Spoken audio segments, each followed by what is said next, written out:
Monsieur le Président de la République, Monsieur le ministre d'État, ministre de l'Intérieur, Madame la ministre, auprès du ministre d'État, ministre de l'Intérieur, Madame la secrétaire d'État, auprès du Premier ministre, chargé des personnes handicapées, Monseigneur le nonce apostolique, Monsieur le cardinal, Monsieur le vice-président du Conseil d'État, Mesdames et Messieurs les élus, Messieurs les responsables de culte en France, Excellences, Mesdames, Messieurs, chers amis, je suis très heureux, au nom de la présidence et du Conseil permanent de la Conférence des évêques de France, de vous accueillir dans ce soir, dans ce lieu prestigieux du Collège des Bernardins, que le cardinal Jean-Marie Lustiger et le cardinal 23 à sa suite ont voulu comme un lieu de dialogue entre l'Église et la société. Je remercie vivement Monseigneur Michel Aupetit, archevêque de Paris, d'avoir permis et grandement facilité l'organisation de cette rencontre. Celle-ci commencera par le témoignage de 3 binômes de personnes dont l'une, d'une manière ou d'une autre, est marquée par la fragilité, la vulnérabilité, mais aussi l'extraordinaire force et l'appétit de vivre. Ces personnes sont accompagnées par ceux qui, à leur côté, peuvent témoigner de l'importance du lien dans la société, qu'il soit familial, amical, social ou intergénérationnel. Ainsi, entendrons-nous d'abord Samuel Bénard, qui a 36 ans, qui est atteint d'autisme. Il vit dans une communauté de l'Arche, fondée par Jean Vanier. Avec son frère Florent, de 3 ans son cadet, qui l'accompagne, ils sont tous deux en lien avec l'OCH, l'Office chrétien des personnes handicapées, qui est au service des personnes malades ou handicapées, de leur famille et de leur entourage, et qui poursuit une mission d'accueil, d'écoute, de conseil et de sensibilisation au monde du handicap, qu'il soit mental, physique, sensoriel ou psychique. Suivra le témoignage de Madame Vanina Dessanges, qui est née à Alger il y a quelques années. Divers accidents de la vie l'ont amenée à se consacrer à la peinture qu'elle a étudiée à l'École des Beaux-Arts d'Aix-en-Provence pendant qu'elle faisait en même temps des études de psychologie. Elle est accompagnée depuis plusieurs années par Charles Plumet. Charles a 32 ans, il appartient à l'équipe du 13e arrondissement de la Société de Saint-Vincent-de-Paul. Cet organisme, fondé il y a près de 200 ans par Frédéric Ozanam, réunit 17 000 bénévoles dans toute la France, qui tout au long de l'année vivent de la spiritualité de Saint-Vincent-de-Paul au service des plus pauvres et accompagnent les personnes invisibles de notre société, là où elles vivent, à leur domicile, en maison de retraite, en prison ou dans la rue. Le dernier binôme qui témoignera en ce début de rencontre est composé de Martine Zachary, qui a vécu à la rue et qui a été accueillie en octobre 2017 dans une colocation fondée par l'APA, Association pour l'amitié, créée en 2008 pour permettre à des personnes qui pour cela ont quitté leur logement de vivre avec des personnes sans domicile fixe. L'association Lazare développe cette même intuition dans d'autres villes de France et à l'étranger. Martine est accompagnée de Marine Barbero, qui a 27 ans, est salariée en entreprise et qui habite avec elle dans le 14e arrondissement, dans une maison mise à disposition de l'APA par une communauté religieuse. D'ores et déjà, je voudrais les remercier tous les 6 d'avoir accepté de parler au début de cette rencontre. Après ces témoignages, viendra le temps des discours.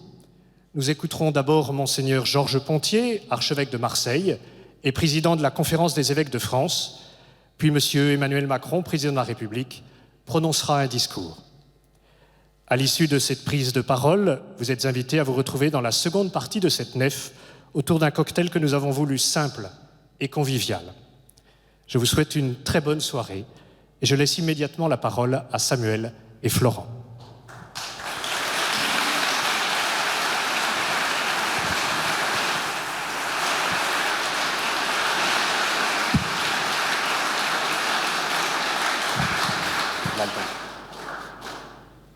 Bonsoir, Monsieur le Président de la République.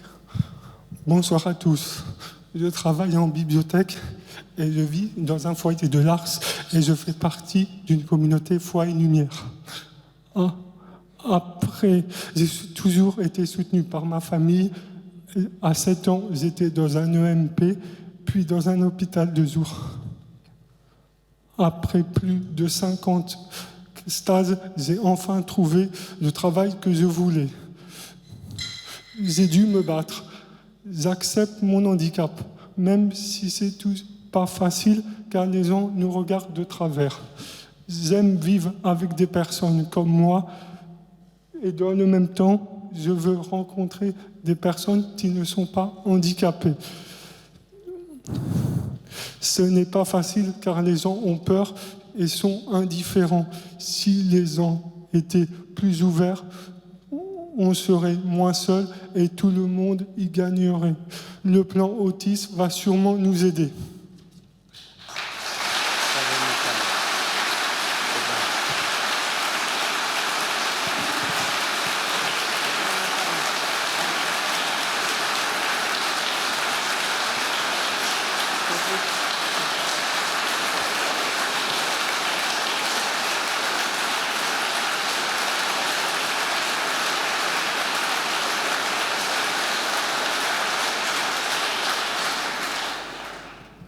Parler de notre histoire avec Samuel, c'est parler de la violence du handicap, celle qui frappe de plein fouet les personnes handicapées, mais aussi leurs familles.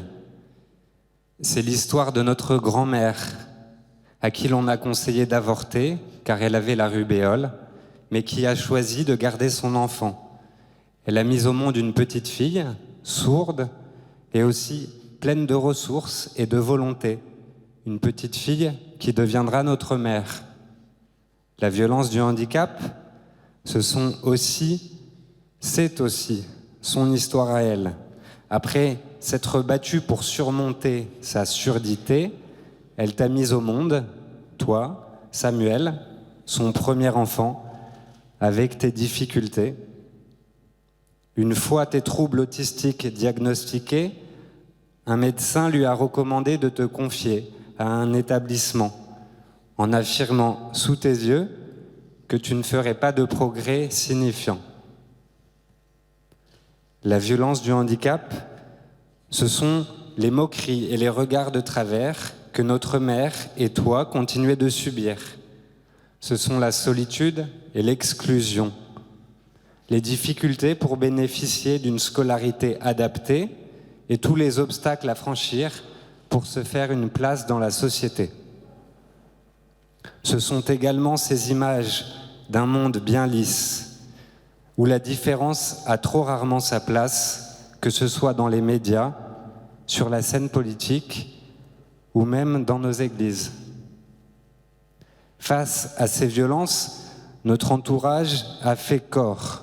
C'est l'un des défis que nous lance le handicap, se rassembler, créer du lien, grandir ensemble et continuer à avancer malgré tout. Cela a soudé notre famille et nous a rapprochés tous les trois avec notre sœur Hélène. Faire corps en famille, mais aussi au-delà, en trouvant dans des mouvements comme la Fondation OCH des appuis et des forces nouvelles. Il y a Foi et Lumière que tu aimes tant.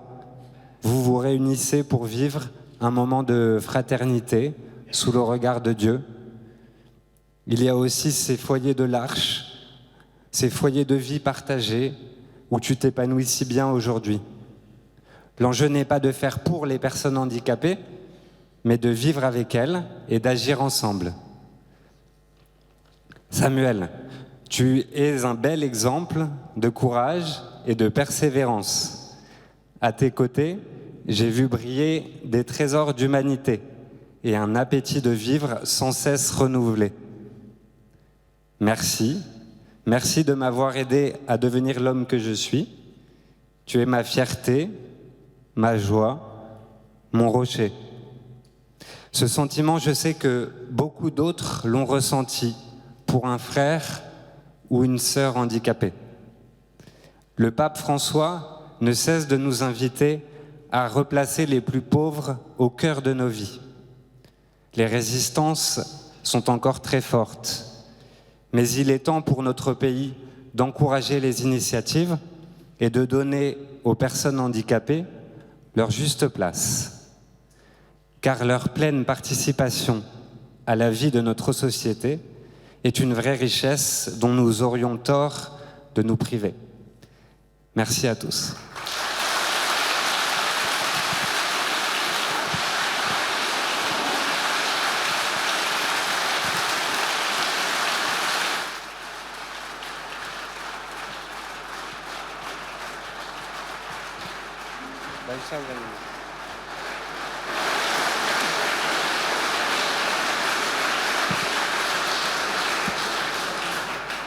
Bonsoir, bonsoir Monsieur le Président, bonsoir Madame. Voilà, je vais vous parler un peu de ma rencontre avec Charles. J'ai rencontré Charles qui faisait une maraude dans le 13e pour donner à manger au sans domicile fixe. En fait, je sortais dans la rue pieds nus et je demandais une cigarette. Charles m'a dit, on n'a pas de cigarette, mais on a une soupe. Donc j'ai mangé une soupe avec Charles. Et j'ai dit à Charles que j'étais artiste peintre et que mon appartement était en désordre. Charles m'a proposé de l'aide, de ranger mon appartement. Il m'a donné son numéro de téléphone. Heureusement, je n'ai pas perdu son numéro de téléphone et j'ai recontacté 2 semaines après. Charles est venu avec ses amis chrétiens et ils ont rangé tout mon appartement. Les 2 parents de Charles sont peintres. Donc Charles m'a fait des commandes de peinture parce qu'il connaît bien le milieu de la peinture et je lui ai fait des toiles d'apôtres et de vierges que je ne fais pas d'habitude. Donc voilà, la rencontre avec Charles m'a beaucoup enrichi. Ça a été une très belle rencontre. Charles est bon et il m'a fait toucher du doigt ce qui était bon chez les autres. Maintenant, je passe la parole à Charles. Merci.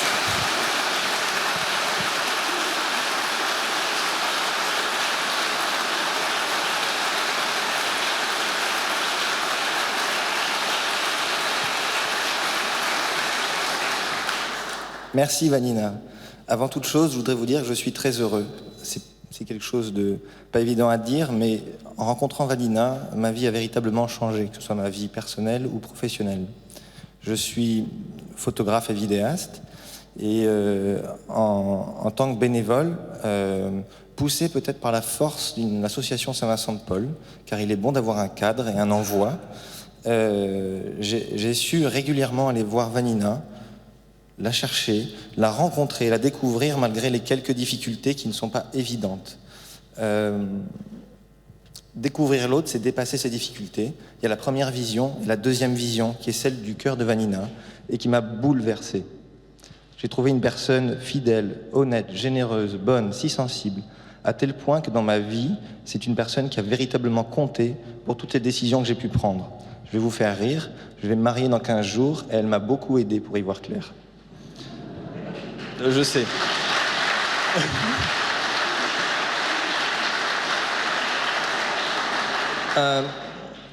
En deuxième point, je voudrais dire à quel point c'est important pour moi, et je pense encore une fois que la Société de Saint-Vincent-de-Paul m'a beaucoup aidé, que de vivre ce regard d'amour, il est possible en ouvrant sa porte.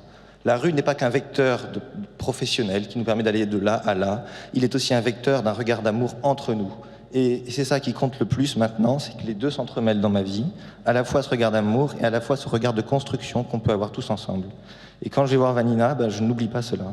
Et on invente, parce que des fois ce n'est pas évident. Donc on invente en permanence des moyens pour avancer, pour trouver comment cette relation peut évoluer et ne pas stagner aussi dans quelque chose qui devient un petit peu tiède. Voilà. Et la dernière chose, Vanina aura quelque chose à vous offrir. C'est une très belle peinture d'apôtre qu'elle a pour vous, Monsieur le Président. Et ça fait partie des petites trouvailles qu'on a ensemble. Je vous remercie.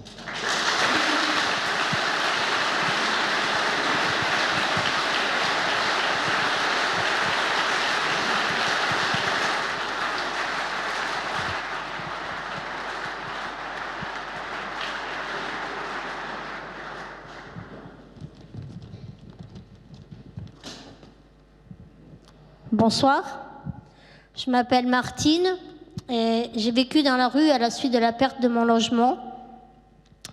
La vie dans la rue, c'est pas facile. On nous prend toujours ce qui nous reste le plus cher sur nous. C'est le regard des autres, surtout quand on est une femme. C'est aussi les appels incessants au 115 pour trouver une nuit de pleine sécurité et les refus parce qu'il n'y a pas de place forcément. Au cours de mes errances, j'ai rencontré une association qui m'a beaucoup aidée dans mes recherches et qui m'a beaucoup parlé de l'APA. Donc j'ai été vers eux, je les ai rencontrés, ils m'ont ouvert leurs portes alors que d'autres ont écouté ma même histoire et ils n'avaient pas de solution, ou j'étais pas prioritaire, ou il y avait plein de trucs. L'APA, c'est une association qui s'est développée grâce au diocèse de Paris. Elle compte aujourd'hui une vingtaine de colocations et 200 colocataires. Elle propose un hébergement, un suivi social. Pour ceux qui, comme moi, n'ont pas de travail, ils essaient de m'aider à en trouver un.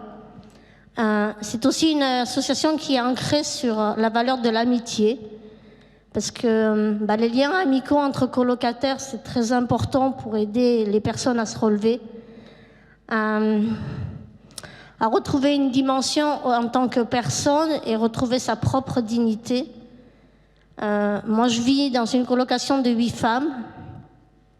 J'ai trouvé beaucoup de bienveillance et d'aide. Mes problèmes, je les affronte plus toute seule. C'est aussi les sorties qu'on partage ensemble. C'est aussi chacun avec une autre, ensemble, pour apprendre à se reconnaître mieux, à vivre une vie de famille, finalement. Moi, je trouve qu'aujourd'hui, à l'heure actuelle, c'est pas normal de trouver autant de personnes dehors ou qui soient mal logées, qu'il n'y ait pas assez de structures pour les aider ou de soutien. L'APA, c'est une goutte d'eau dans le monde des associations sociales, mais je pense qu'elle est petite, mais elle promet de grandir grâce à toutes les personnes qui y vivent.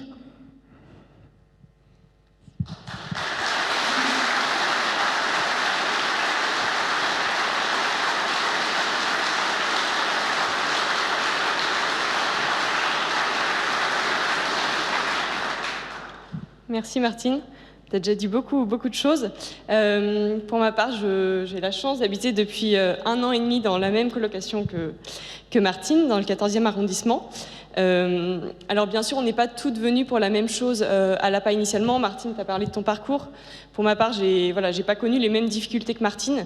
Je pense que je suis arrivée à l'APA un peu poussée par cette conviction qu'il est souvent riche de sortir de sa zone de confort, de ne pas se laisser endormir, de ne pas accepter l'ordre établi. Donc c'est un peu comme ça que je suis arrivée à l'APA il y a 1 an et demi.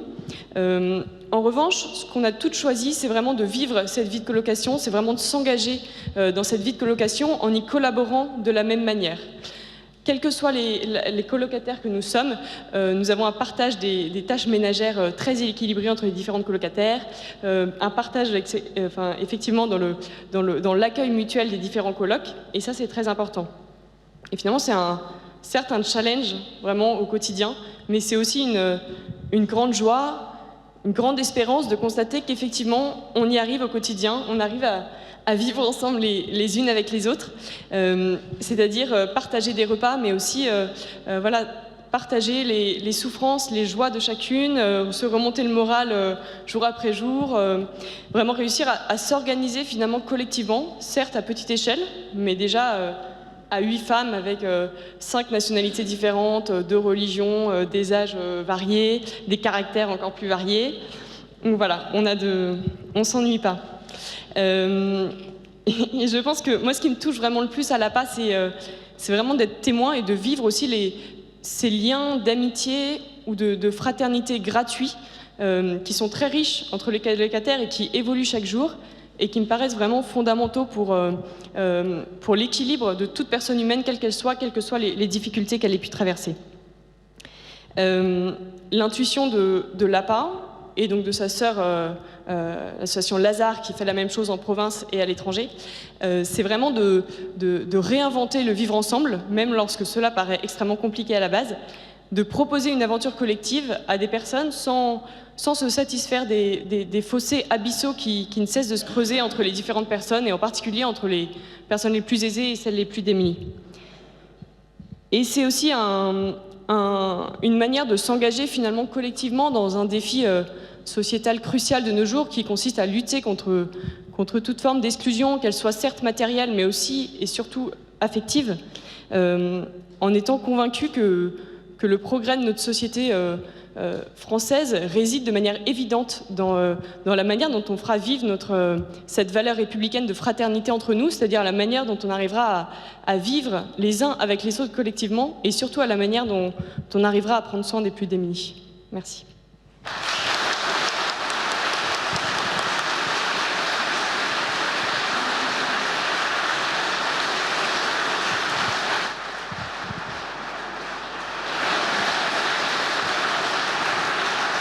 Nous écoutons maintenant Monseigneur Georges Pontier, archevêque de Marseille et président de la Conférence des évêques de France.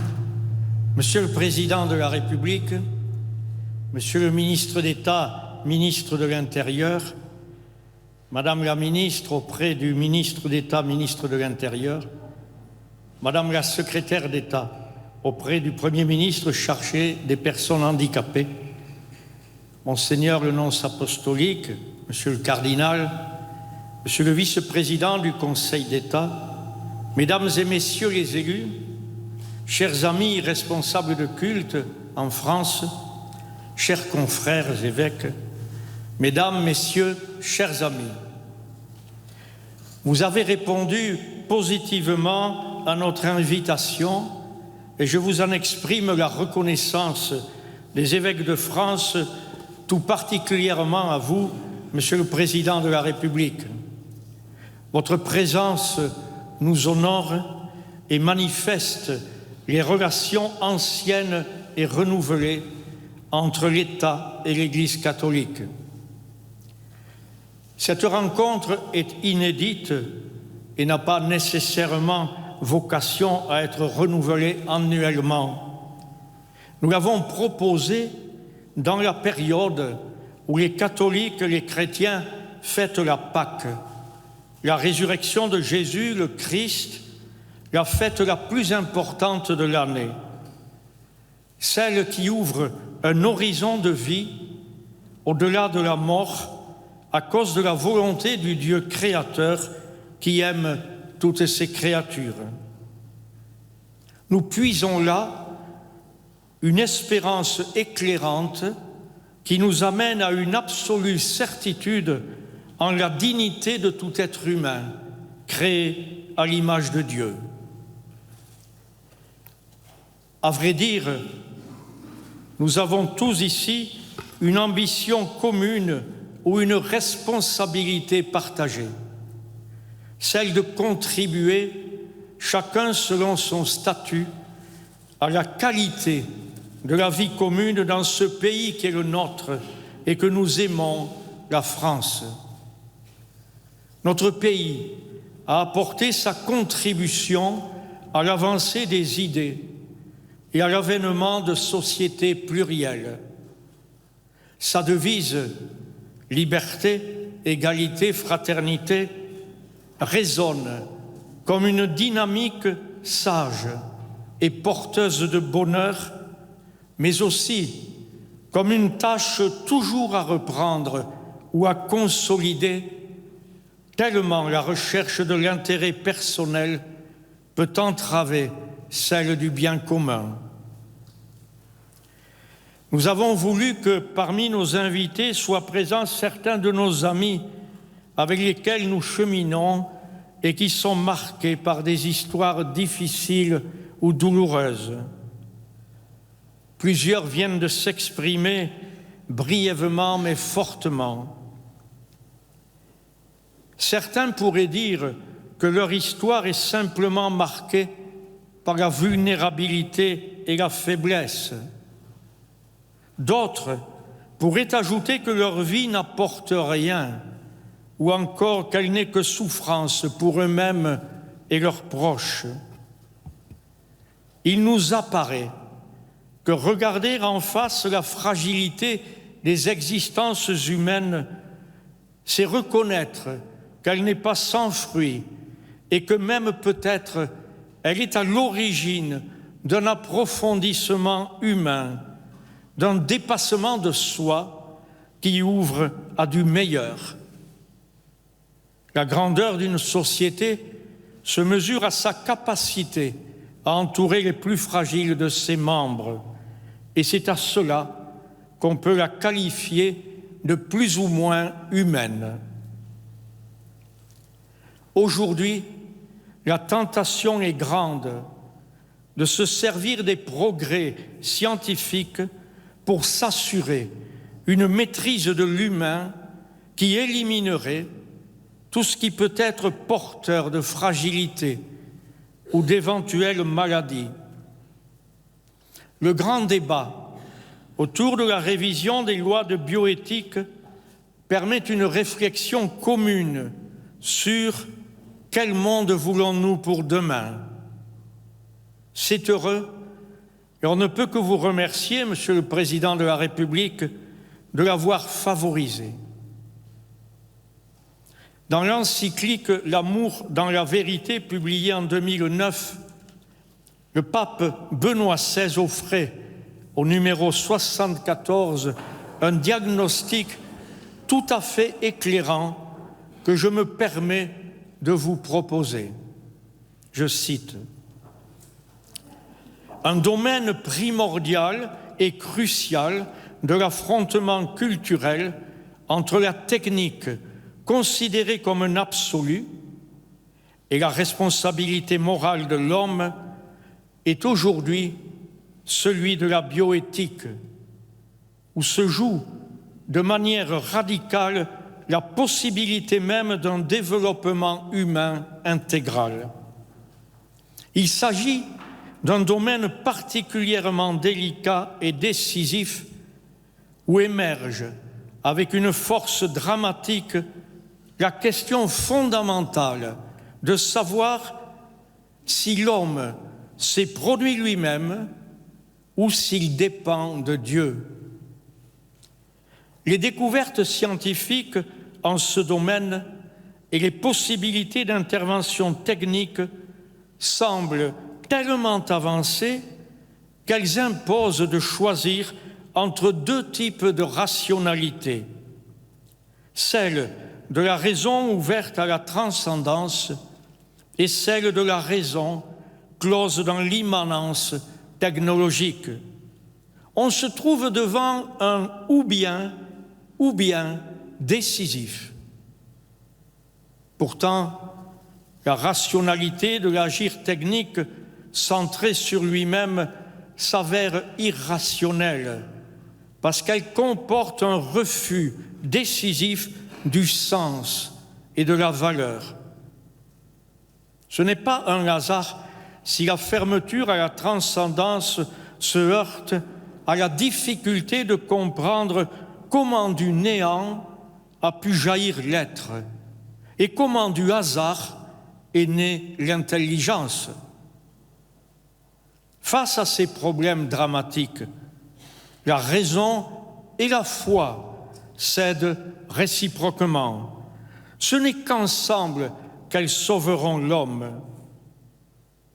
Attirée par l'agir technique pur, la raison sans la foi est destinée à se perdre dans l'illusion de sa toute-puissance. Et la foi sans la raison risque de devenir étrangère à la vie concrète des personnes. » Fin de citation. Légiférer en ces domaines ne peut se faire sans être assuré des conséquences de nos choix sur les générations futures. En d'autres domaines, on n'hésite pas à appliquer le principe de précaution. Comment pourrait-il en être autrement quand il s'agit de l'avenir des générations futures? Vous le savez, l'Église catholique, avec bien d'autres, considère la famille comme un des piliers de la vie en société. En elle s'expérimente l'accueil inconditionnel de chacun, la fidélité, l'intergénérationnel, les transmissions de valeurs et le soutien en toutes circonstances. Les Français plébiscitent la famille parmi les réalités qui leur paraissent essentielles.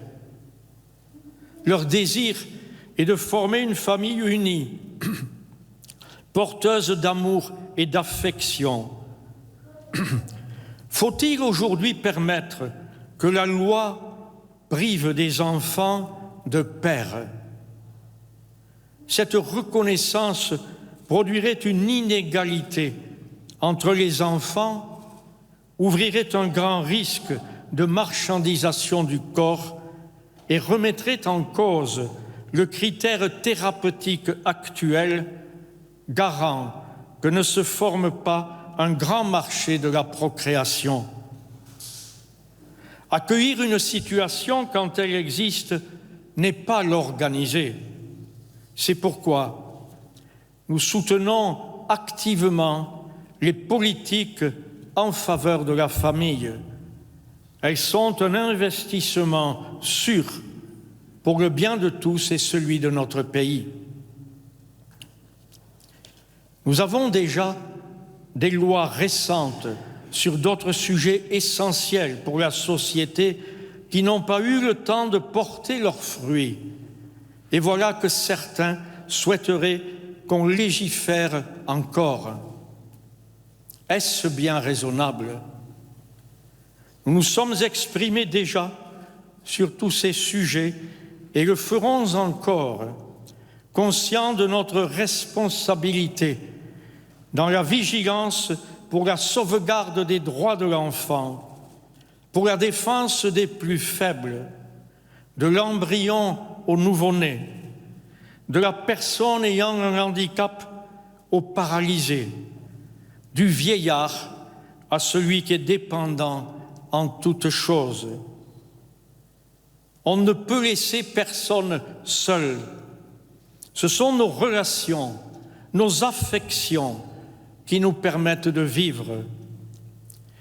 Il y va sans nul doute du caractère humain de nos sociétés et de nos vies, de celui de savoir puiser en soi les forces de la fraternité vécue.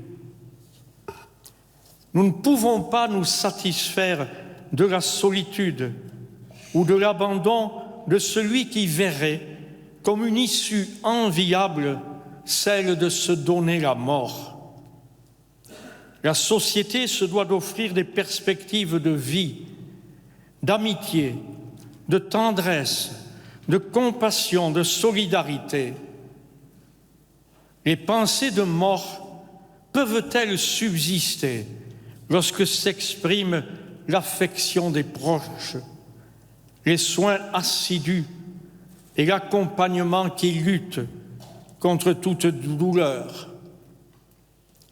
Peut-on qualifier de dernier soin l'acte de donner la mort? Il y a des limites et des confusions qu'on ne saurait franchir. Les états généraux de la bioéthique permettent d'expérimenter le dialogue au sein d'une société devenue de plus en plus plurielle. Dialoguer suppose que chacun puisse s'exprimer et être écouté, et que tous sachent vivre le respect, la tolérance, la compréhension mutuelle. Durant le siècle précédent, la société française a su trouver les chemins de l'apaisement. Le principe de la laïcité de l'État a permis à la séparation des églises et de l'État de trouver la juste manière de vivre ensemble dans le respect légitime des différences. Nous ne voudrions pas que les évolutions plus récentes vécues par notre pays entraînent des peurs qui ne verraient de solution que dans la laïcisation de la société et non plus seulement de l'État. L'avenir se bâtira dans la confiance, le respect, l'amour du pays, ou alors il s'enfermera dans des rejets dangereux, incapables d'offrir une vie paisible et bénéfique pour tous. Ces contextes nouveaux ne doivent pas conduire à se méfier les uns des autres, mais à se connaître mieux. Habités par des convictions diverses, en particulier religieuses, nous devons puiser dans nos traditions pour y retrouver le meilleur de ce qu'elles portent. L'amour du frère, l'hospitalité, la fraternité. C'est ce que d'ailleurs souhaite le plus grand nombre de nos concitoyens. S'agissant des religions, nous expérimentons au plan national la possibilité de la rencontre dans le respect, l'interpellation et l'action commune. Je veux saisir cette occasion pour redire à nos amis juifs que l'antisémitisme est un fléau qu'il nous faut tous combattre sans merci, comme nous l'avons redit lors de l'odieux assassinat de Madame Myriel Knoll.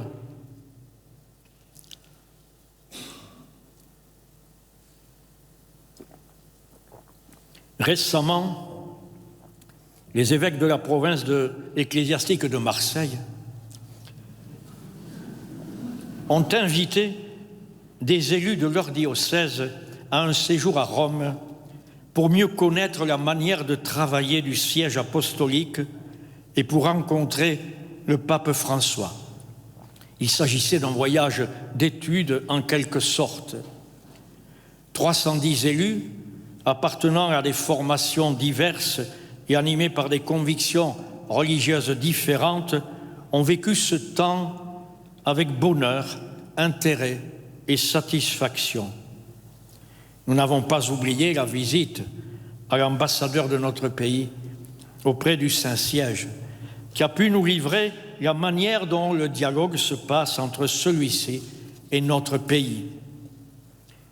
Des relations sont possibles dans le respect de chacun, pourvu qu'on reconnaisse à tous le droit d'exister, de se parler et que l'on respecte les responsabilités de chacun.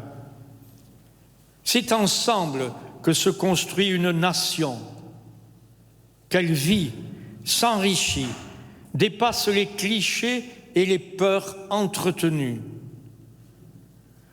Dans cette société, certains y ont trouvé leur place il y a longtemps, d'autres peinent à s'intégrer.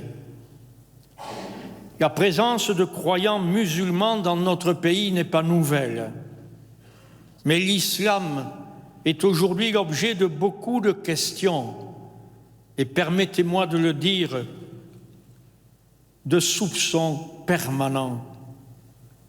Nous voulons favoriser tout ce qui permettra une connaissance et une compréhension mutuelle dans le travail que nos amis musulmans ont à faire pour l'organisation de leur communauté. Il s'agit pour nous, chers amis, pour nous, Église catholique, de prendre notre part dans l'avènement d'une société juste, fraternelle et solidaire, grâce au dynamisme et à l'engagement de nos fidèles actifs dans la vie de la société. Et je veux saluer ici les représentants des associations et services d'Église qui ont un rôle si important dans la constitution d'un tissu social ouvert à tous. Nous portons le souci du bien commun. Notre but n'est pas de chercher à satisfaire des intérêts particuliers. Nous sommes habités par le souci des plus défavorisés, des victimes des aléas de la vie, de ceux et celles qui n'ont aucune perspective pour leur avenir. Ces préoccupations, je le sais bien, sont les nôtres à nous tous, responsables de l'État, hommes et femmes engagés dans la vie politique, économique, associative, religieuse. Les cris de ceux qui n'ont pas de travail, de logement digne, de santé arrivent jusqu'à nous, et ils sont bien nombreux.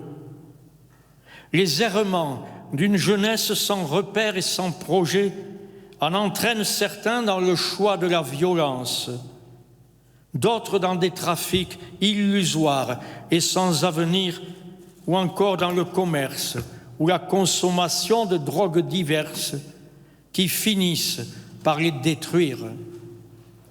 Notre responsabilité est grande à leur égard.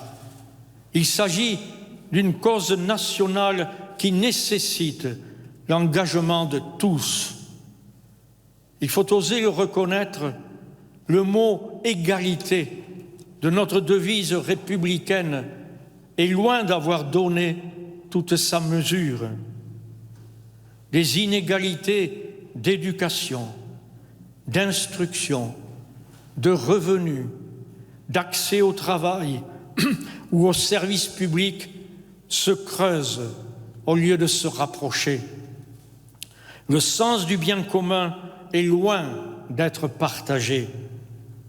L'individualisme, la recherche des seuls intérêts personnels et l'attrait d'un enrichissement démesuré y font obstacle.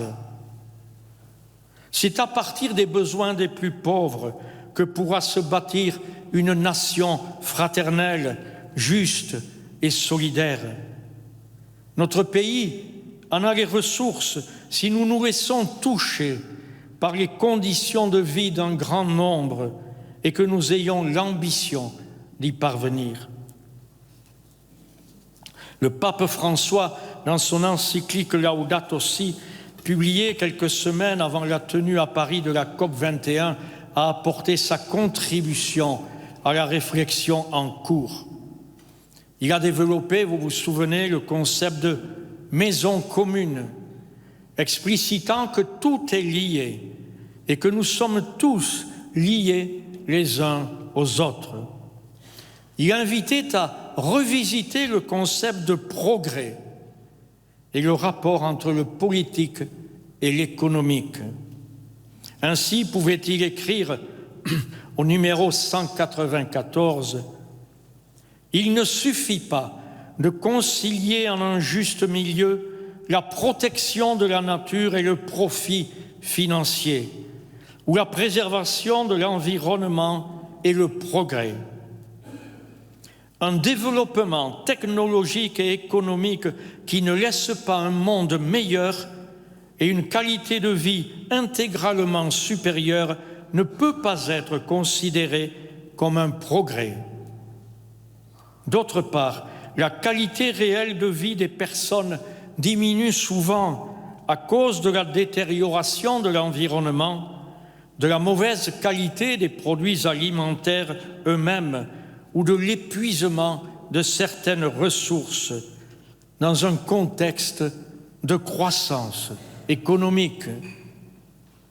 Dans ce cadre, le discours de la croissance durable devient souvent un moyen de distraction et de justification qui enferme les valeurs du discours écologique dans la logique des finances et de la technocratie.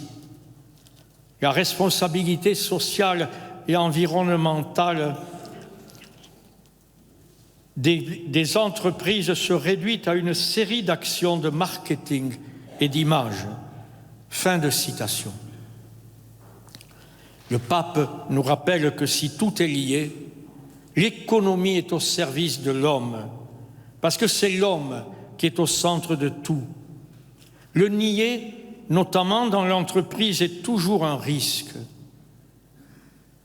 Dans les débats sur l'objet social de l'entreprise, on ne saurait oublier la place de ceux qui y travaillent et qui sont appelés par ce travail à déployer leur humanité en trouvant un sens à leur travail.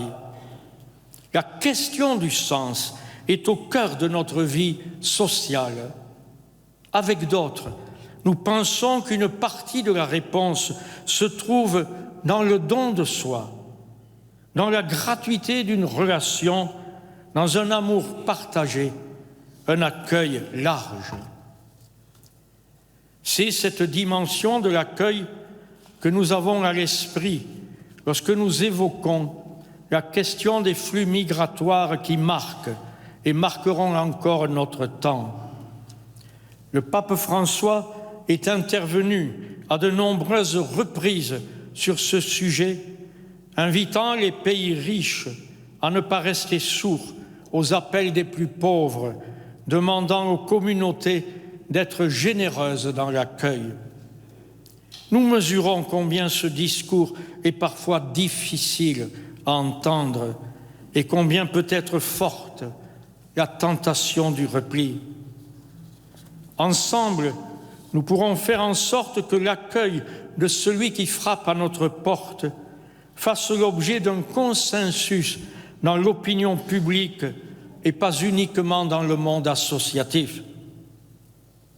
Permettez-moi d'ajouter que le nombre de mineurs isolés et fragilisés nous touche profondément, nous autres, mais nous tous. Ils sont souvent partis avec l'idée de pouvoir aider matériellement leur famille. Et voilà qu'ils se trouvent dans des réalités difficiles ou même hostiles. Souvent même, ils sont la proie de passeurs sans âme. L'Europe n'arrive pas à regarder ensemble ce phénomène. Trop de repli sur soi ou de peur entretenue empêchent l'élaboration de projets solidaires, accueillants et raisonnables.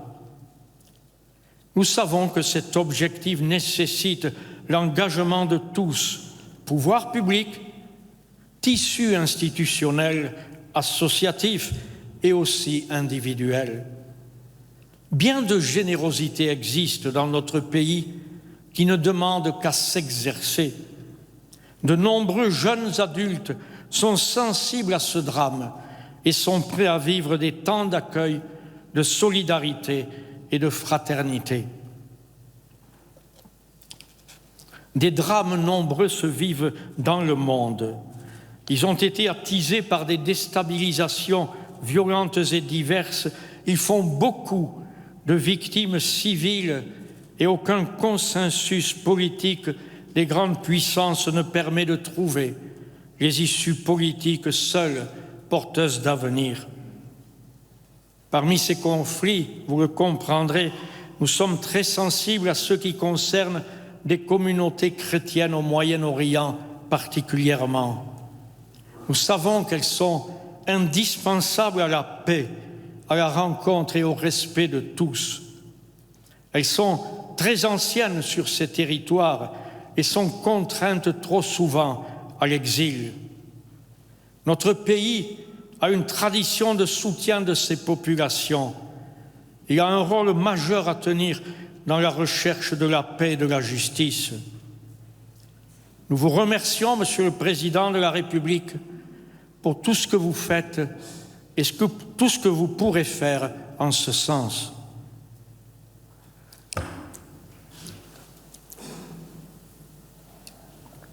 Monsieur le Président de la République, Mesdames et Messieurs, la rencontre de ce jour est porteuse de nombreuses significations. J'y vois en particulier celle d'une nation qui n'a pas peur de ses composantes et parmi elles, celle de la foi religieuse d'un grand nombre de ses membres. D'une nation qui associe plutôt qu'elle n'exclut. D'une nation qui permet aux libertés individuelles de s'exprimer et qui le fait en faisant respecter par tous le souci du bien commun et celui de l'ordre public. D'une nation qui a suffisamment confiance en elle-même pour assumer sa diversité. D'une nation encore qui espère en sa jeunesse, lui fait confiance et lui offre les meilleures chances pour sa formation et son avenir. D'une nation ouverte sur les autres pays et qui sait promouvoir des alliances confiantes. Dans cette vision d'une nation ouverte et apaisée, loin de la violence véhiculée par certains, notamment grâce à l'anonymat des réseaux sociaux, les médias ont un rôle éminent à jouer pour mettre en valeur non seulement la face dramatique, mais aussi la face magnifique de notre monde, sans s'arrêter à ce qui pourrait apparaître comme des simplismes ou des caricatures. Ils sont aujourd'hui une vraie force, un atout pour entretenir un débat fructueux et constructif pour notre pays. L'Église catholique a une longue tradition de l'accueil. Elle donne à voir le visage d'une communauté aux multiples visages, de toutes origines liées à tous les continents. Elle accueille ce que Dieu lui donne sans qu'elle les ait choisis. Notre foi religieuse exige cette ouverture et nous engage dans le service des hommes malgré nos fragilités et malgré nos fautes. Nous aimons ce temps qui est le nôtre et avec tous ceux qui le souhaitent, nous nous employons à le rendre plus fraternel et plus juste, sans que jamais ne soit absent de nos préoccupations le sort des pays les plus proches ou les plus lointains. Je saisis cette occasion, si vous me le permettez, pour lancer un appel, celui de vaincre les peurs qui habitent notre société française et de nous engager avec détermination et confiance dans une meilleure connaissance les uns des autres et dans l'ouverture aux autres de chacune de ses composantes. Et s'il faut désigner un ordre de priorité, je propose de commencer par améliorer le sort des plus fragiles, des plus pauvres, des personnes vulnérables, parce que c'est ainsi que se construit et s'approfondit la confiance en la nation. Ne nous replions pas sur nous-mêmes, mais ayons un cœur aussi grand que celui de Dieu qui a un amour particulier pour chacun. Permettez-moi de terminer en relevant l'exemple récent reçu du colonel Arnaud Beltrame, auquel la nation a rendu un hommage ému et admiratif. Il nous a montré de quoi est capable l'être humain quand il est habité par l'idéal de défendre son pays et celui de savoir faire face aux situations les plus inattendues qui nécessitent un choix décisif. Donner sa vie et donner la vie sont les plus grandes choses de l'existence. Je vous remercie pour votre attention.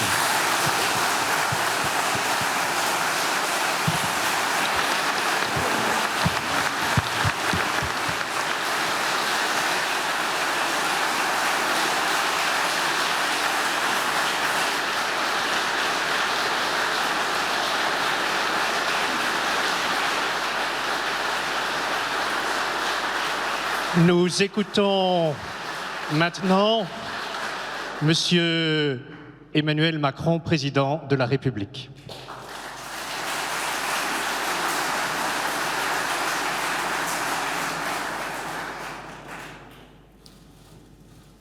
Monsieur le ministre d'État, Mesdames les ministres, Mesdames et Messieurs les parlementaires, Monsieur le nonce, Mesdames et Messieurs les ambassadeurs, Mesdames et Messieurs les représentants des cultes, Monseigneur, Mesdames et Messieurs,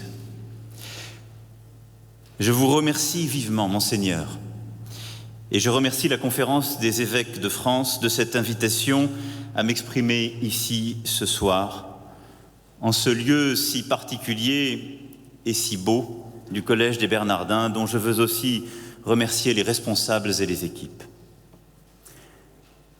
Pour nous retrouver ici ce soir, Monseigneur, nous avons sans doute, vous et moi, bravé les sceptiques de chaque bord.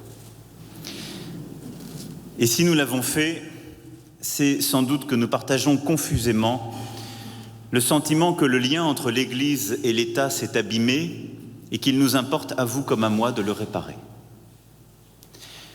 Pour cela, il n'est pas d'autre moyen qu'un dialogue en vérité. Ce dialogue est indispensable et si je devais résumer mon point de vue, je dirais qu'une Église prétendant se désintéresser des questions temporelles n'irait pas au bout de sa vocation et qu'un président de la République prétendant se désintéresser de l'Église et des catholiques manquerait à son devoir. L'exemple du colonel Beltrame par lequel, Monseigneur, vous venez d'achever votre propos, illustre ce point de vue d'une manière que je crois éclairante. Beaucoup, lors de la journée tragique du 23 mars, ont cherché à nommer les ressorts secrets de son geste héroïque. Les uns y ont vu l'acceptation du sacrifice ancré dans sa vocation militaire.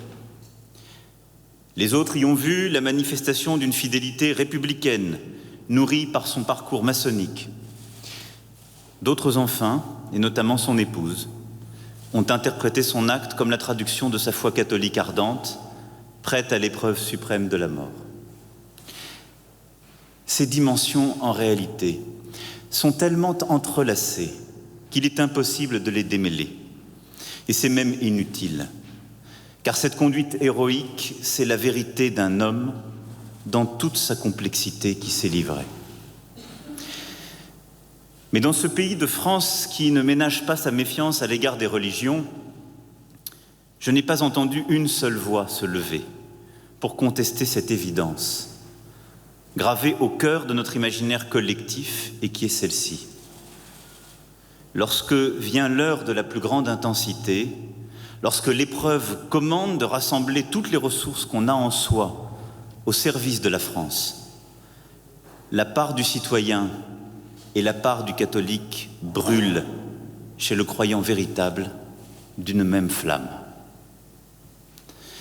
Je suis convaincu que les liens les plus indestructibles entre la nation française et le catholicisme se sont forgés dans ces moments où est vérifiée la valeur réelle des hommes et des femmes. Il n'est pas besoin de remonter aux bâtisseurs des cathédrales et à Jeanne d'Arc. L'histoire récente nous offre 1000 exemples. Depuis l'Union sacrée de 1914 jusqu'aux résistants de 40, des justes aux refondateurs de la République, des pères de l'Europe aux inventeurs du syndicalisme moderne, de la gravité éminemment digne qui suivit l'assassinat du père Hamel à la mort du colonel Beltrame. Oui, la France a été fortifiée par l'engagement des catholiques. Disant cela, je ne m'y trompe pas. Si les catholiques ont voulu servir et grandir la France, s'ils ont accepté de mourir, ce n'est pas seulement au nom d'idéaux humanistes. Ce n'est pas au nom seulement d'une morale judéo-chrétienne sécularisée. C'est aussi parce qu'ils étaient portés par leur foi en Dieu et par leurs pratiques religieuses. Certains pourront considérer que de tels propos sont en infraction avec la laïcité. Mais après tout, nous comptons aussi des martyrs et des héros de toute confession. Et notre histoire récente nous l'a encore montré, et y compris des athées, qui ont trouvé au fond de leur morale les sources d'un sacrifice complet. Reconnaître les uns n'est pas diminuer les autres. Et je considère que la laïcité n'a certainement pas pour fonction de nier le spirituel au nom du temporel, ni de déraciner de nos sociétés la part sacrée qui nourrit tant de nos concitoyens. Je suis, comme chef de l'État, garant de la liberté de croire et de ne pas croire. Mais je ne suis ni l'inventeur ni le promoteur d'une religion d'État substituant à la transcendance divine un credo républicain. M'aveugler volontairement sur la dimension spirituelle que les catholiques investissent dans leur vie morale, intellectuelle, familiale, professionnelle, sociale, ce serait me condamner à n'avoir de la France qu'une vue partielle.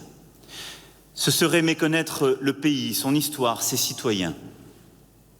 Et affectant l'indifférence, je dérogerais à ma mission. Et cette même indifférence, je ne l'ai pas davantage à l'égard de toutes les confessions qui aujourd'hui habitent notre pays. Et c'est bien parce que je ne suis pas indifférent que je perçois combien le chemin que l'État et l'Église partagent depuis si longtemps est aujourd'hui semé de malentendus et de défiance réciproque. Ce n'est certes pas la première fois dans notre histoire.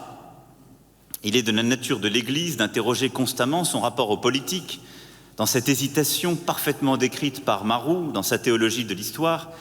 Et l'histoire de France a vu se succéder des moments où l'Église s'installait au cœur de la cité et des moments où elle campait hors les murs.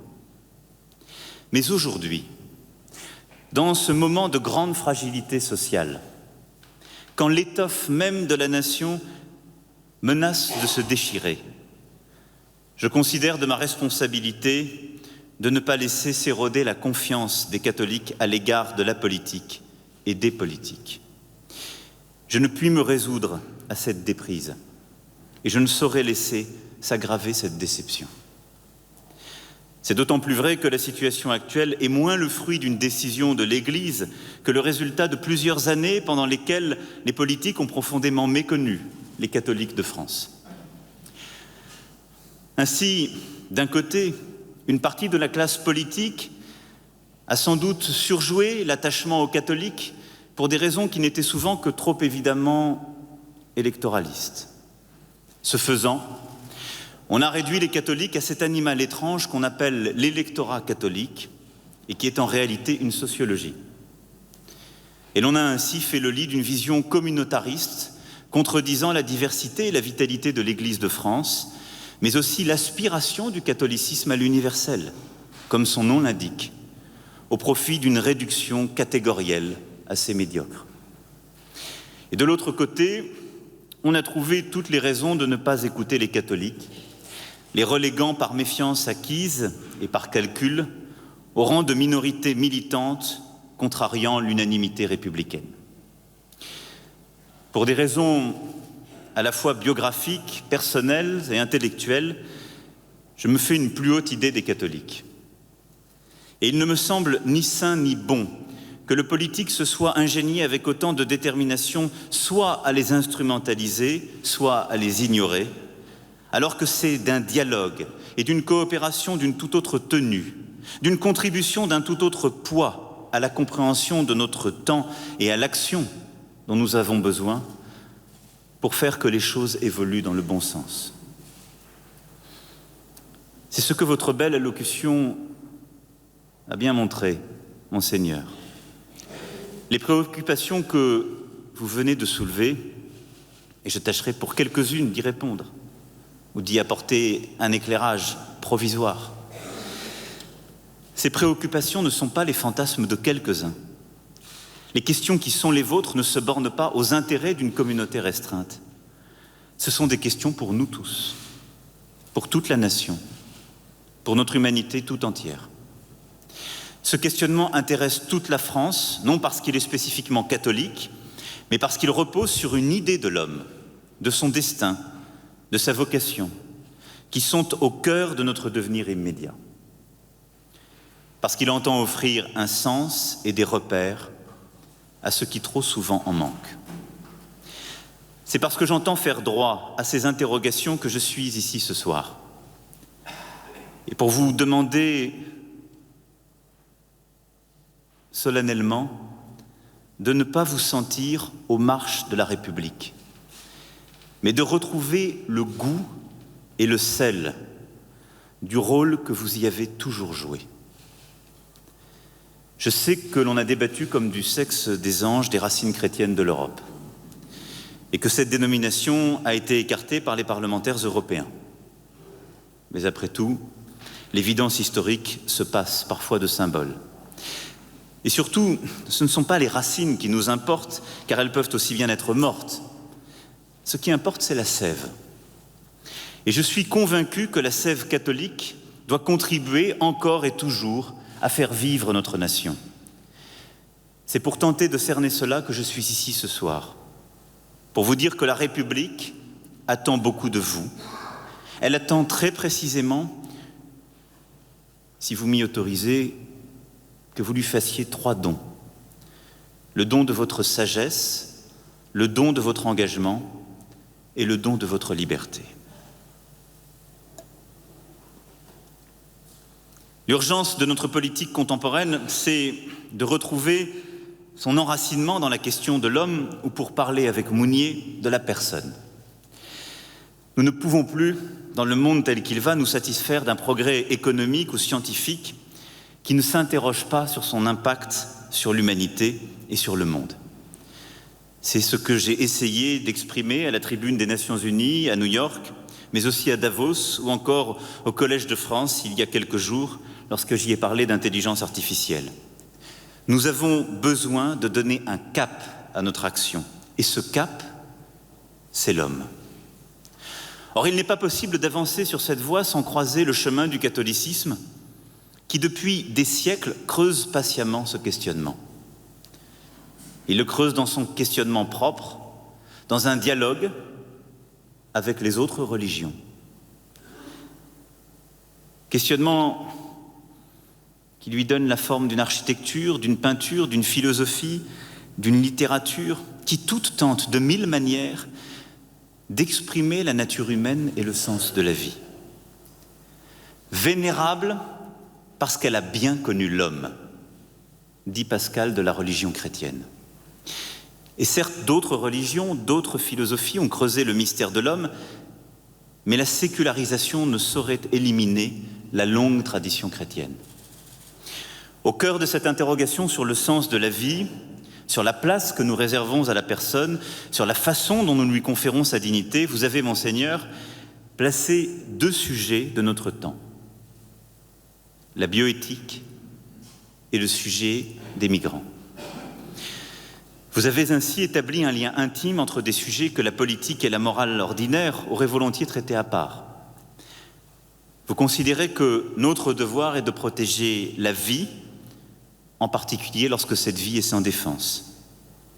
Entre la vie de l'enfant à naître, celle de l'être parvenu au seuil de la mort ou celle du réfugié qui a tout perdu, vous voyez ce trait commun du dénuement, de la dignité, de la vulnérabilité absolue. Ces êtres sont exposés. Ils attendent tout de l'autre, de la main qui se tend, de la bienveillance qui prendra soin d'eux. Ces 2 sujets mobilisent notre part la plus humaine et la conception même que nous nous faisons de l'humain. Et cette cohérence s'impose à tous. Alors j'ai entendu, Monseigneur, Mesdames et Messieurs, les inquiétudes montant du monde catholique. Et je veux ici tenter d'y répondre, ou en tout cas de donner notre part de vérité et de conviction. Sur les migrants, on nous reproche parfois de ne pas accueillir avec assez de générosité ni de douceur, de laisser s'installer des cas préoccupants dans les centres de rétention ou de refouler les mineurs isolés. On nous accuse même de laisser prospérer des violences policières. Mais à dire vrai, que sommes-nous en train de faire ? Nous tentons dans l'urgence de mettre un terme à des situations dont nous avons parfois hérité et qui se développent à cause de l'absence de règles, de leur mauvaise application ou de leur mauvaise qualité. Et je pense ici aux délais de traitement administratif, mais aussi aux conditions d'octroi de titres de réfugiés. Notre travail, celui que conduit chaque jour le ministre d'État, est de sortir du flou juridique des gens qui s'y égarent et qui espèrent en vain, qui tentent de reconstruire quelque chose ici, puis sont expulsés, cependant que d'autres qui pourraient faire leur vie chez nous souffrent des conditions d'accueil dégradées dans des centres débordés. C'est la conciliation du droit et de l'humanité que nous tentons. Le pape François a donné un nom à cet équilibre. Il l'a appelé prudence, faisant de cette vertu aristotélicienne celle du gouvernant, confronté bien sûr à la nécessité humaine d'accueillir, mais également à celle politique et juridique d'héberger et d'intégrer. C'est le cap de cet humanisme réaliste que j'ai fixé. Il y aura toujours des situations difficiles. Il y aura parfois des situations inacceptables et il nous faudra à chaque fois, ensemble, tout faire pour les résoudre. Mais je n'oublie pas non plus que nous portons aussi la responsabilité de territoires souvent difficiles où ces réfugiés arrivent. Nous savons que les afflux de populations nouvelles plongent la population locale dans l'incertitude, la poussent vers des options politiques extrêmes, déclenchent souvent un repli qui tient du réflexe de protection. Une forme d'angoisse quotidienne se fait jour qui crée comme une concurrence des misères. Notre exigence est justement dans une tension éthique permanente de tenir ces principes. Celui d'un humanisme qui est le nôtre et de ne rien renoncer, en particulier pour protéger les réfugiés. C'est notre devoir moral et c'est inscrit dans notre Constitution. Nous engager clairement pour que l'ordre républicain soit maintenu et que cette protection des plus faibles ne signifie pas pour autant l'anomie et l'absence de discernement. Car il y a aussi des règles qu'il faudra faire valoir. Et pour que des places soient trouvées, comme c'était dit tout à l'heure, dans les centres d'hébergement ou dans les situations les plus difficiles, il faut aussi accepter que, prenant notre part de cette misère, nous ne pouvons pas la prendre tout entière, sans distinction des situations. Et il nous faut aussi tenir la cohésion nationale du pays, où parfois d'aucuns ne parlent plus de cette générosité que nous évoquons ce soir, mais ne veulent voir que la part effrayante de l'autre et nourrissent ce geste pour porter plus loin leur projet. C'est bien parce que nous avons à tenir ces principes, parfois contradictoires, dans une tension constante, que j'ai voulu que nous portions cet humanisme réaliste et que je l'assume pleinement devant vous. Là où nous avons besoin de votre sagesse, c'est pour partout tenir ce discours d'humanisme réaliste. C'est pour conduire à l'engagement de celles et ceux qui pourront nous aider. Et c'est d'éviter les discours du pire, la montée des peurs, qui continueront de se nourrir de cette part de nous. Car les flux massifs dont vous avez parlé et que j'évoque à l'instant ne se tariront pas d'ici demain. Ils sont le fruit de grands déséquilibres du monde et qu'il s'agisse des conflits politiques, qu'il s'agisse de la misère économique et sociale ou des défis climatiques, ils continueront à alimenter dans les années et les décennies qui viennent des grandes migrations auxquelles nous serons confrontés. Et il nous faudra continuer à tenir inlassablement ce cap, à constamment tenter de tenir nos principes au réel. Et je ne céderai en la matière ni aux facilités des uns, ni aux facilités des autres, car ce serait manquer à ma mission. Sur la bioéthique, on nous soupçonne parfois de jouer un agenda caché, de connaître d'avance les résultats d'un débat qui ouvrira de nouvelles possibilités dans la procréation assistée, ouvrant la porte à des pratiques qui irrésistiblement s'imposeront ensuite, comme la gestation pour autrui. Et certains se disent que l'introduction dans ces débats de représentants de l'Église catholique, comme de l'ensemble des représentants des cultes, comme je m'y suis engagé dès le début de mon mandat, est un leurre destiné à diluer la parole de l'Église ou à la prendre en otage. Vous le savez, j'ai décidé que l'avis du Conseil consultatif national d'éthique, Monsieur le Président, n'était pas suffisant et qu'il fallait l'enrichir d'avis de responsables religieux.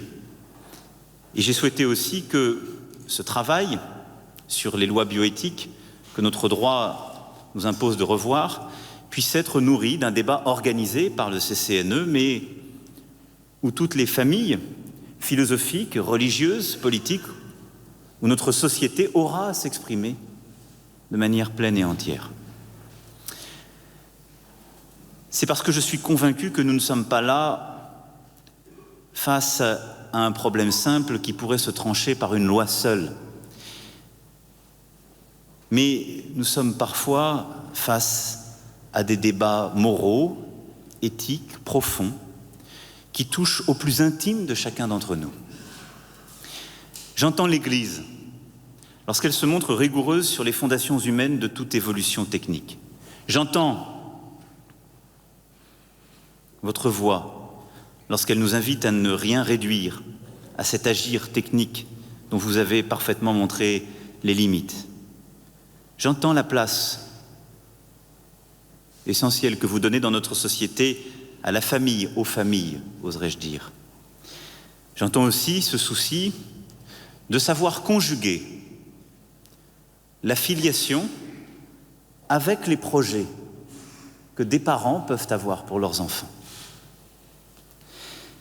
Nous sommes aussi confrontés à une société où les formes de la famille évoluent radicalement, où le statut de l'enfant parfois se brouille, et nos concitoyens rêvent de fonder des cellules familiales de modèle traditionnel à partir de schémas familiaux qui le sont moins.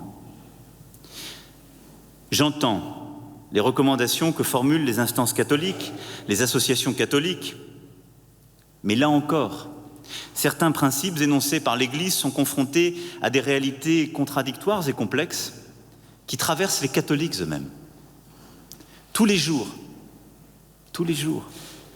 les mêmes associations catholiques et les prêtres accompagnent des familles monoparentales, des familles divorcées, des familles homosexuelles, des familles recourant à l'avortement, à la fécondation in vitro, à la PMA, des familles confrontées à l'état végétatif d'un des leurs, des familles où l'un croit et l'autre non, apportant dans la famille la déchirure des choix spirituels et moraux. Et cela, je le sais, c'est votre quotidien aussi. L'Église accompagne inlassablement ces situations délicates et tente de concilier ses principes et le réel. C'est pourquoi je ne suis pas en train de dire que l'expérience du réel défait ou invalide les positions adoptées par l'Église. Je dis simplement que là aussi, il faut trouver la limite. Car la société est ouverte à tous les possibles. Mais la manipulation et la fabrication du vivant ne peuvent s'étendre à l'infini sans remettre en cause l'idée même de l'homme et de la vie. Ainsi, le politique et l'Église partagent cette mission de mettre les mains dans la glaise du réel, de se confronter tous les jours à ce que le temporel a, si j'ose dire, de plus temporel. Et c'est souvent dur, compliqué, exigeant et imparfait. Et les solutions ne viennent pas d'elles-mêmes. Elles naissent de l'articulation entre ce réel et une pensée, un système de valeurs, une conception du monde. Elles sont bien souvent le choix du moindre mal, toujours précaire. Et cela aussi est exigeant et difficile. C'est pourquoi, en écoutant l'Église sur ces sujets, nous ne haussons pas les épaules. Nous écoutons une voix qui tire sa force du réel et sa clarté d'une pensée où la raison dialogue avec une conception transcendante de l'homme. Nous l'écoutons avec intérêt, avec respect, et même nous pouvons faire nôtre nombre de ses points. Mais cette voix de l'Église, nous savons au fond, vous et moi, qu'elle ne peut être injonctive, parce qu'elle est faite de l'humilité de ceux qui pétrissent le temporel. Elle ne peut dès lors être que questionnante. Et sur tous ces sujets, et en particulier sur ces deux sujets que je viens d'évoquer, parce qu'ils se construisent en profondeur dans ces tensions éthiques entre nos principes, parfois nos idéaux et le réel, nous ramènent à l'humilité profonde de notre condition. L'État et l'Église appartiennent à deux ordres institutionnels différents, qui n'exercent pas leur mandat sur le même plan, mais tous deux exercent une autorité et même une juridiction. Ainsi, nous avons chacun forgé nos certitudes et nous avons le devoir de les formuler clairement pour établir des règles, car c'est notre devoir d'État. Aussi, le chemin que nous partageons pourrait se réduire à n'être que le commerce de nos certitudes. Mais nous savons aussi, vous comme nous, que notre tâche va au-delà, Nous savons qu'elle est de faire vivre le souffle de ce que nous servons, d'en faire grandir la flamme, même si c'est difficile et surtout si c'est difficile. Nous devons constamment nous soustraire à la tentation d'agir en simple gestionnaire de ce qui nous a été confié. Et c'est pourquoi notre échange doit se fonder non sur la solidité de certaines certitudes, mais sur la fragilité de ce qui nous interroge et parfois nous désempare. Nous devons oser fonder notre relation sur le partage de ces incertitudes, c'est-à-dire sur le partage des questions, et singulièrement des questions de l'homme. C'est là que notre échange a toujours été le plus fécond. Dans la crise, face à l'inconnu, face au risque, dans la conscience partagée du pas à franchir, du pari à tenter. Et c'est là que la nation s'est le plus souvent grandie de la sagesse de l'Église. Car voilà des siècles et des millénaires que l'Église tente ses paris et ose son risque. C'est par là qu'elle a enrichi la nation. C'est cela, si vous m'y autorisez, la part catholique de la France. C'est cette part qui, dans l'horizon séculier, instille tout de même la question intranquille du salut, que chacun, qu'il croit ou ne croit pas, interprétera à sa manière, mais dont chacun pressent qu'elle mette en jeu sa vie entière, le sens de cette vie, la portée qu'on lui donne et la trace qu'elle laissera. Cet horizon du salut a certes totalement disparu de l'ordinaire des sociétés contemporaines, mais c'est un tort. Et l'on voit bien à des signes qu'il demeure enfoui. Chacun a sa manière de le nommer, de le transformer, de le porter. Mais c'est tout à la fois la question du sens et de l'absolu dans nos sociétés. Que l'incertitude du salut apporte à toutes les vies, même les plus résolument matérielles, comme un tremblé au sens pictural du terme, est une évidence. Paul Ricoeur, si vous m'autorisez à le citer ce soir, a trouvé les mots justes dans une conférence prononcée à Amiens en 1967. Maintenir un but lointain pour les hommes, appelons-le un idéal, en un sens moral, et une espérance en un sens religieux. Ce soir-là, face à un public où certains avaient la foi et d'autres non, Paul Ricoeur invita son auditoire à dépasser ce qu'il appela la prospective sans perspective. Avec cette formule qui, je n'en doute pas, nous réunira tous ici ce soir, visez plus, demandez plus. C'est cela l'espoir. Il attend toujours plus que de l'effectuable. Ainsi, l'Église n'est pas à mes yeux cette instance que trop souvent on caricature en gardienne des bonnes mœurs. Elle est cette source d'incertitude qui parcourt toute vie et qui fait du dialogue, de la question, de la quête, le cœur même du sens, même parmi ceux qui ne croient pas.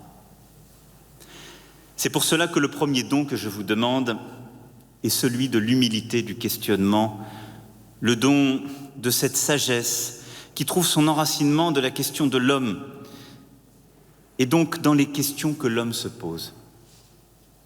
Car c'est cela, l'Église à son meilleur.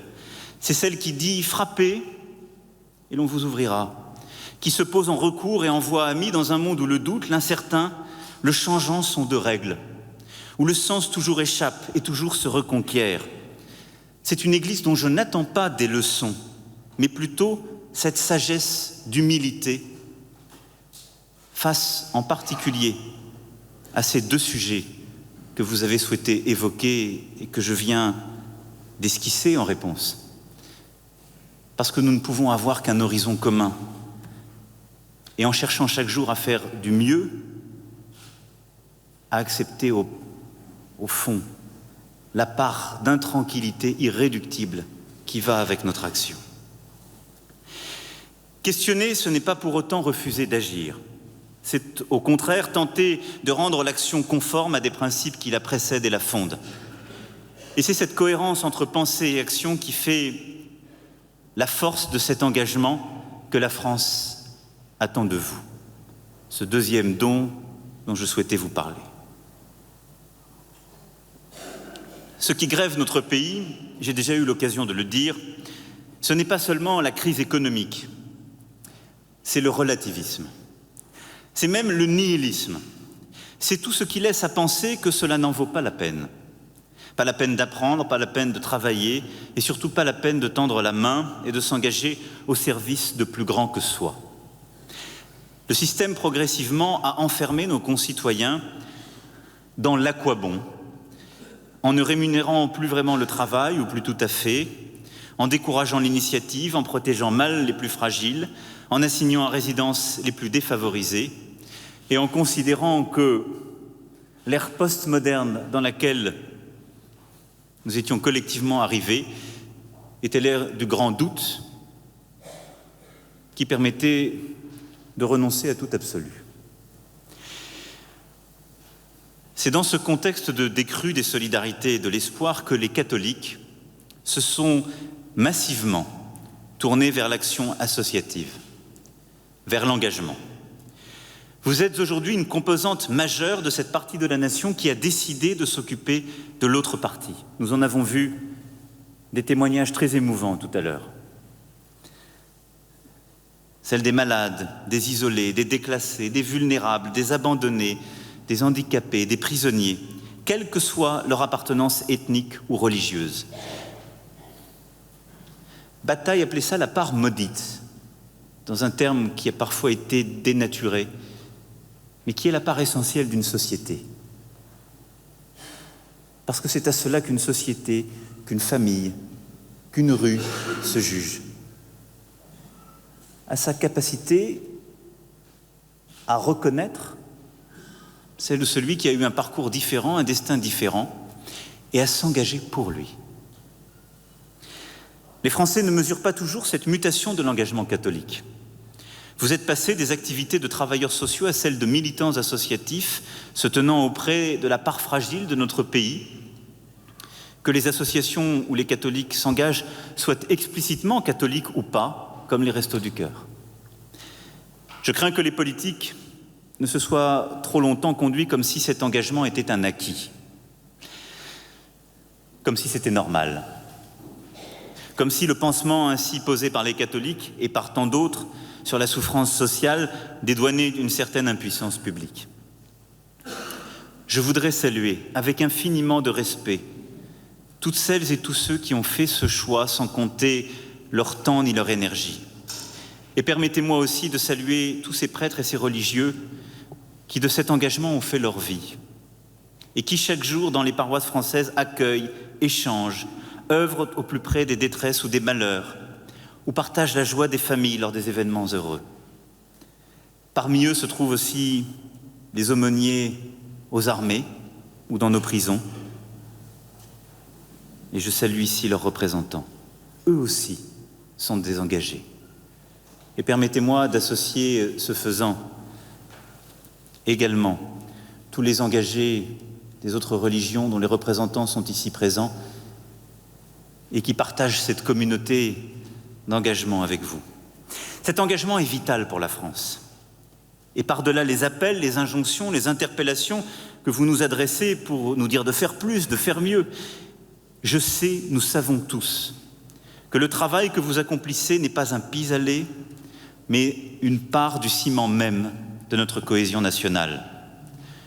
Ce don de l'engagement n'est pas seulement vital, il est exemplaire. Mais je suis venu vous appeler à faire davantage encore. Car ce n'est pas un mystère, l'énergie consacrée à cet engagement associatif a été aussi largement soustraite à l'engagement politique.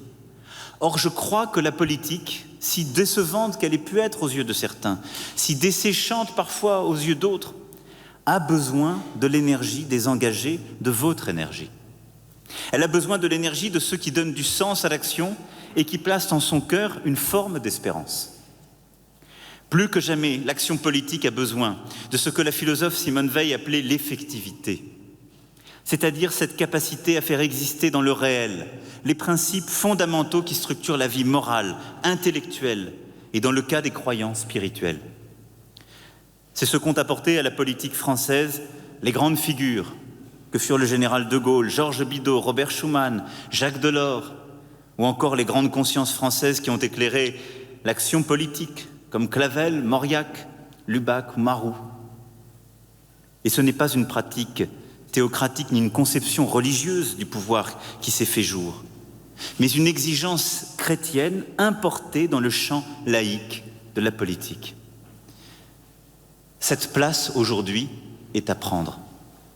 Non parce qu'il faudrait à la politique française son quota de catholiques, de protestants, de juifs ou de musulmans, non, ni parce que les responsables politiques de qualité ne se recruteraient que dans les rangs des gens de foi, mais parce que cette flamme commune, dont je parlais tout à l'heure à propos d'Arnaud Beltrame, fait partie de notre histoire et de ce qui toujours a guidé notre pays. Le retrait ou la mise sous le boisseau de cette lumière n'est pas une bonne nouvelle. C'est pourquoi, depuis le point de vue qui est le mien, un point de vue de chef d'État, un point de vue laïque, je dois me soucier que ceux qui travaillent au cœur de la société française, ceux qui s'engagent pour soigner ses blessures et consoler ses malades, aient aussi une voix sur la scène politique nationale comme sur la scène politique européenne. Ce à quoi je veux vous appeler ce soir, c'est à vous engager politiquement dans notre débat national et dans notre débat européen. Car votre foi est une part d'engagement dont ce débat a besoin. Et parce que, historiquement, vous l'avez toujours nourri. Car l'effectivité implique de ne pas déconnecter l'action individuelle de l'action politique et publique. À ce propos, il me faut rappeler la clarté parfaite du texte proposé par la Conférence des évêques en novembre 2016, en vue de l'élection présidentielle, intitulé « Retrouver le sens du politique ». J'avais fondé En Marche quelques mois plus tôt, et sans vouloir engager Monseigneur une querelle de droit d'auteur, j'y ai lu cette phrase dont la consonance avec ce qui a guidé mon engagement m'a alors frappé. Il y était ainsi écrit, je cite, « Nous ne pouvons pas laisser notre pays voir ce qui le fonde risquer de s'abîmer gravement, avec toutes les conséquences qu'une société divisée peut connaître. C'est un travail de refondation auquel il nous faut, ensemble, nous atteler. » Recherche du sens, de nouvelles solidarités, mais aussi espoir dans l'Europe. Ce document énumère tout ce qui peut porter un citoyen à s'engager. Et s'adresse aux catholiques en liant avec simplicité la foi à l'engagement politique, par cette formule que je cite. Le danger serait d'oublier ce qui nous a construits, ou à l'inverse de rêver du retour à un âge d'or imaginaire, ou d'aspirer à une église de pure et à une contre-culture située en dehors du monde, en position de surplomb et de juge. Depuis trop longtemps, le champ politique était devenu un théâtre d'ombre. Et aujourd'hui encore, le récit politique emprunte trop souvent aux schémas les plus éculés et les plus réducteurs, semblant ignorer le souffle de l'histoire et ce que le retour du tragique dans notre monde contemporain exige de nous. Je pense pour ma part que nous pouvons construire une politique effective, une politique qui échappe au cynisme ordinaire pour graver dans le réel ce qui doit être le premier devoir du politique, je veux dire la dignité de l'homme.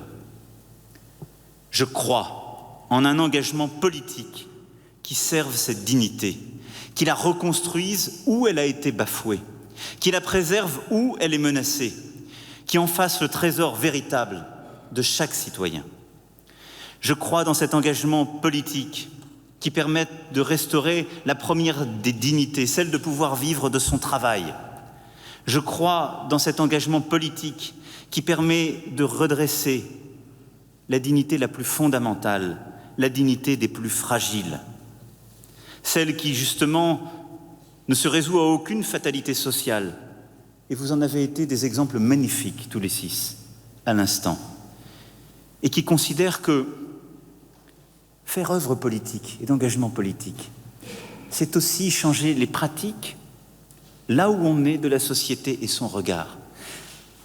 Les 6 voix que nous avons entendues au début de cette soirée, ce sont 6 voix d'engagement qui a en lui une forme d'engagement politique, qui ne suppose qu'à poursuivre ce chemin pour trouver aussi d'autres débouchés, mais où à chaque fois j'ai voulu lire ce refus d'une fatalité, cette volonté de s'occuper de l'autre, et surtout cette volonté par la considération apportée d'une conversion des regards. Et c'est cela l'engagement dans une société. C'est donner de son temps, de son énergie, c'est considérer que la société n'est pas un corps mort qui ne serait modifiable, soit que par des politiques publiques ou des textes, soit qui ne serait soumis qu'à la fatalité des temps. C'est que tout peut être changé si on décide de s'engager, de faire, et par son action, de changer son regard, par son action, de donner une chance à l'autre, mais aussi de nous révéler à nous-mêmes que cet autre nous transforme. On parle beaucoup aujourd'hui d'inclusivité. Ce n'est pas un très joli mot, et je ne suis pas sûr qu'il soit toujours compris par toutes et tous. Mais il veut dire cela.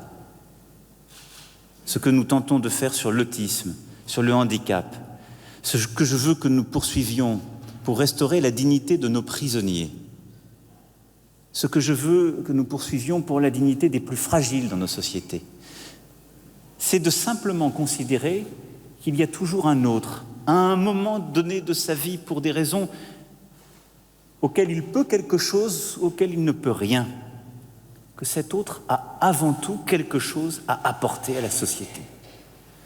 Allez voir une classe ou une crèche, nous étions il y a quelques jours, où l'on place des jeunes enfants ayant des troubles autistiques. Et vous verrez ce qu'ils apportent aux autres enfants. Et je vous le dis, monsieur, ne pensez pas simplement qu'on vous aide. Nous avons vu tout à l'heure, dans l'émotion de votre frère, tout ce que vous lui avez apporté, et qu'aucun autre n'aurait pu apporter. Cette conversion du regard, seul l'engagement la rend possible. Et au cœur de cet engagement, une indignation profonde, humaniste, éthique. Et notre société politique en a besoin. Et cet engagement que vous portez, j'en ai besoin pour notre pays comme j'en ai besoin pour notre Europe. Parce que notre principal risque aujourd'hui, c'est l'anomie, c'est l'atonie, c'est l'assoupissement. Nous avons trop de nos concitoyens qui pensent que ce qui est acquis est devenu naturel, qui oublient les grands basculements auxquels notre société et notre continent sont aujourd'hui soumis, qui veulent penser que cela n'a jamais été, oubliant que notre Europe ne vit qu'au début d'une parenthèse dorée qui n'a qu'un peu plus de 70 ans de paix, elle qui toujours avait été bousculée par les guerres. Où trop de nos concitoyens pensent que la fraternité dont on parle, c'est une question d'argent public et de politique publique, et qu'il n'y aurait pas leur part indispensable. Tous ces combats qui sont au cœur de l'engagement politique contemporain. Les parlementaires ici présents les portent dans leur part de vérité, qu'il s'agisse de lutter contre le réchauffement climatique, de lutter pour une Europe qui protège et qui revisite ses ambitions, pour une société plus juste, mais ils ne seront pas possibles si, à tous les niveaux de la société, ils ne sont accompagnés d'un engagement politique profond. Un engagement politique auquel j'appelle les catholiques, pour notre pays et pour notre Europe. Le don de l'engagement que je vous demande, c'est celui-ci. Ne restez pas au seuil. Ne renoncez pas à la République que vous avez si fortement contribué à forger. Ne renoncez pas à cette Europe dont vous avez nourri le sens. Ne laissez pas en friche les terres que vous avez semées. Ne retirez pas à la République la rectitude précieuse que tant de fidèles anonymes apportent à leur vie de citoyens. Il y a au cœur de cet engagement dont notre pays a besoin la part d'indignation et de confiance dans l'avenir que vous pouvez apporter. Cependant, pour vous rassurer, ce n'est pas un enrôlement que je suis venu vous proposer. Et je suis même venu vous demander un troisième don que vous pouvez faire à la nation, c'est précisément celui de votre liberté. Partager le chemin, ce n'est pas toujours marcher du même pas. Je me souviens de ce joli texte où Emmanuel Mounier explique que l'Église en politique a toujours été à la fois en avance et en retard. Jamais tout à fait contemporaine, jamais tout à fait de son temps. cela fait grincer quelques dents. Mais il faut accepter ce contretemps. Il faut accepter que tout dans notre monde n'obéisse pas au même rythme. Et la première liberté dont l'Église peut faire don, c'est d'être intempestive. Certains la trouveront réactionnaire, d'autres sur d'autres sujets bien trop audacieuses. Je crois simplement qu'elle doit être un de ces points fixes dont notre humanité a besoin au creux de ce monde devenu aussi lent. Un de ces repères qui ne cèdent pas à l'humeur des temps. C'est pourquoi, Monseigneur, Mesdames et Messieurs, il nous faudra vivre K1KA, avec votre côté intempestif et la nécessité que j'aurai d'être dans le temps du pays. Et c'est ce déséquilibre constant que nous ferons ensemble cheminer. La vie active, disait Grégoire, est service. La vie contemplative est une liberté. Je voudrais ce soir, en rappelant l'importance de cette part intempestive et de ce point fixe que vous pouvez représenter, je voudrais ce soir avoir une pensée pour toutes celles et tous ceux qui se sont engagés dans une vie recluse ou une vie communautaire, une vie de prière et de travail.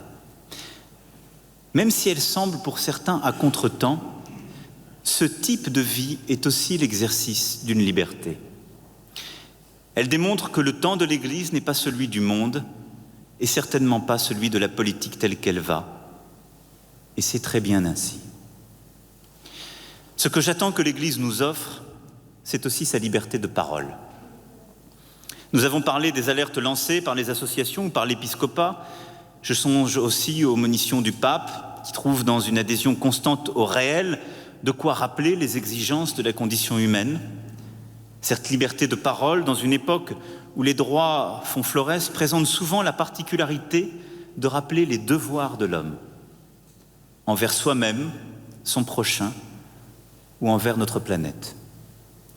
La simple mention des devoirs qui s'imposent à nous est parfois irritante. Cette voix qui sait dire ce qui fâche, nos concitoyens l'entendent, même s'ils sont éloignés de l'Église. C'est une voix qui n'est pas dénuée de cette ironie parfois tendre, parfois glacée, dont parlait Jean Grosjean dans son commentaire de Paul. Une voix qui sait, comme peu d'autres, subvertir les certitudes jusque dans ses rangs. Cette voix qui se fait tantôt révolutionnaire, tantôt conservatrice, souvent les deux à la fois, comme le disait Lubac dans ses paradoxes, est importante pour notre société.